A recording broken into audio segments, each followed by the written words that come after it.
Oh, a lot of my poetry does fit into the stand-up poetry model. That term, you know, was originated by us in our article, Edward Field's Stand-Up Poet, and we got it from his book, Stand-Up Friend with Me, which was his first book of poems. Gave us the idea to pun on that in the title. It gave more my co-author, Charles Stettler, again. I think he was the one who really came up with the title for it. We both adopted it, and Charles has very effectively explained. Well, let's say he has propagated. Certainly, our article on Field did state most of the things which are still considered the traits of stand-up poetry. And if you were to read the first couple of pages, you would see them all stated there. The accessibility of it, the normal human voice, you know, the use of the vernacular, the performance aspects, the use of humor, the use of narrative in these poems. I suppose. Or the levels of discourse that we mentioned before, but many of those things which are mentioned in Charles's anthology, which has gone through many versions and which is an excellent anthology. I've used it in class many times. You know, stand-up poetry, the anthology, and I love the work of the poets in it, and I'm proud to be part of that. I'm very glad to be included, certainly, in that anthology. But yeah, that's been it's been around since Edward Field and others, and really a little before him, maybe even with. Although he would say that he was doing it, writing these things at the same time as Frank O'Hara.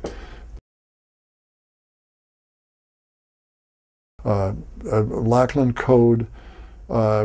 The closest that anybody has come to what I think there might be there, if there is one at all, and I would hate to limit it to this simplistically, but I would say that, you know, Edward Field, I forget how he puts it exactly.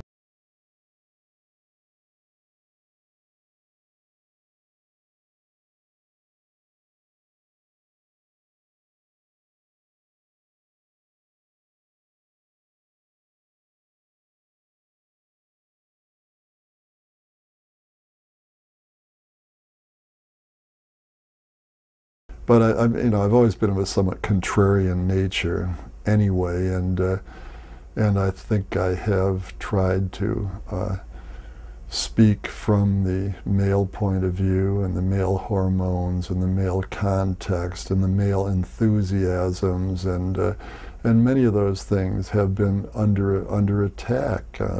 So Field says that, and I, you know,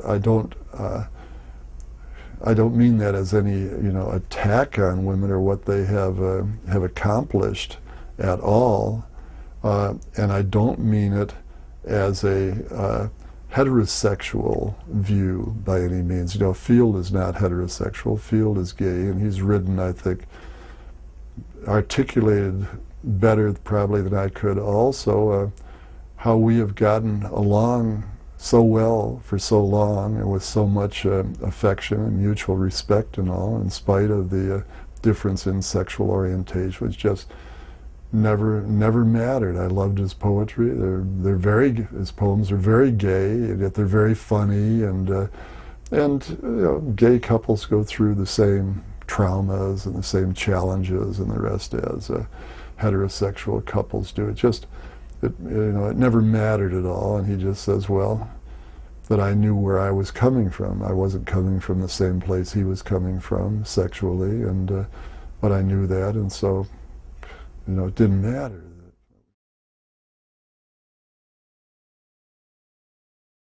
Send in the Idiot. Henry Denander sent me another noble CD, Goodbye, by Bobo Stenson, with Anders Jorman and Paul Motion ably complimenting him.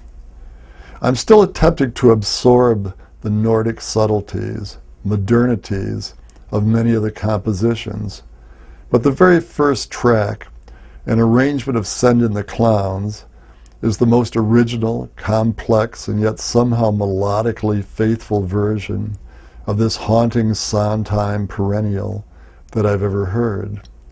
One of the most lastingly stirring musical experiences I've ever had. I listened to it over and over for weeks on my car's little stereo, and then the day of a reading, I rushed to a music store to buy the Streisand treatment. No chopped liver either, just to transcribe the lyrics so I could sing the song that evening. As always, the cats crowded around me as I practiced it for hours, alone but for them, in my easy chair in the living room. But this time at least, first, they didn't howl. So I sang it all the way to the reading, with the car windows securely raised, and when I performed it, more diseur than chanteur, I was just about in tears. Because Sondheim always knew, and Bernstein, Porter, Cheever, and so many others as well, long before Brokeback Mountain proclaimed the theme, that love is simply love. And some in the audience were in tears too. And I hope it was from the enigmatic music, the exquisite lyric, the emotional depths of it, and not because, as with my cats, the audience was one tear away from howling its derision at my presumptuous rendition. I cannot not make sounds against the silence of the cosmos. The diseur and chanteur, by the way, you know, they distinguish in France, I think, between singers who sing, the chanteur, you know, who sing the lyric more, and those who are more apt to speak it, to talk it, you know, the diseur. At least one of our French teachers told us that in high school. So unless he was trying to let us make fools of ourselves later in life by making that distinction, I guess it actually was such a distinction. Thank you very much. Okay, thank you.